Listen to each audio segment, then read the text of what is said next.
Hello everybody, mga kapatid, mga kababayan ko.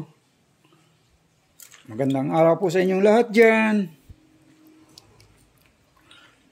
May isa na namang cheese puzzle po na ipapakita ko sa inyo.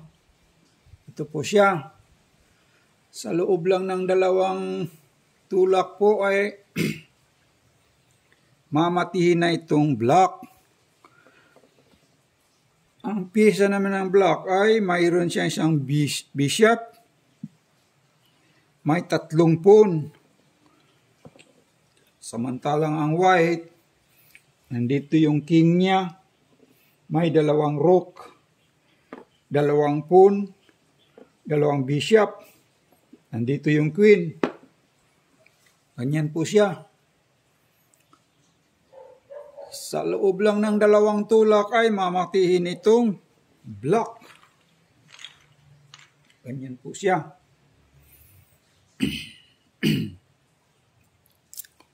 Sige nga, sino mag-try sa inyo dyan? Ito ay bishop.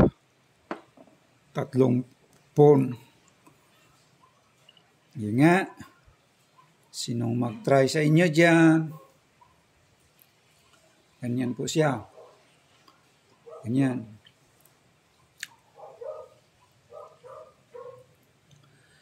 Magandang araw po sa inyong lahat dyan, mga kapatid, mga kababayan ko. May ipapakita naman po akong puzzle po, cheese puzzle. Sa loob lang ng 2 tulak po ay mamatihin na itong king. Ganyan po siya. White first to move and block mate in 2 moves. Pag ganyan ang white, block naman pag ganyan.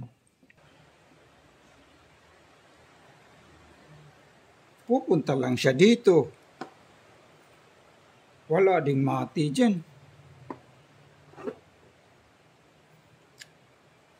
Hindi ako mag-check yung queen dito. Ganyan, check.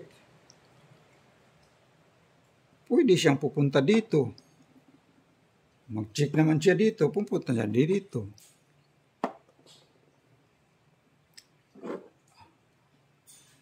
Sige nga, ano talagang tamang sagot dyan? Siguro naman may nakakasagot na sa inyo dyan. Paki-comment na lang po kung anong tamang sagot po. So, hirit na po kayo kung ano talagang sagot dyan. Ang tamang sagot dyan po,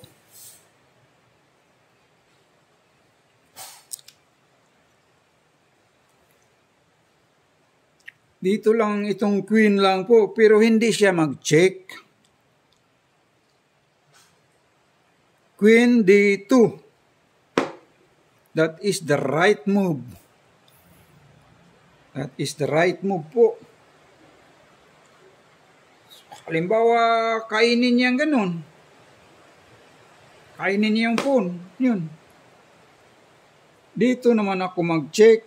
Mate. Mate po siya dyan. Diba?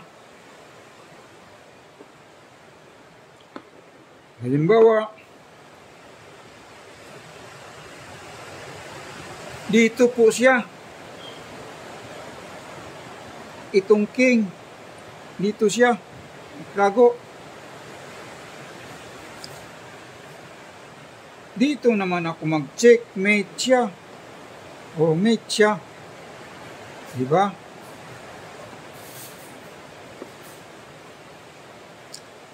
Halimbawa, dito yung king. Tago siya dito. Ganyan.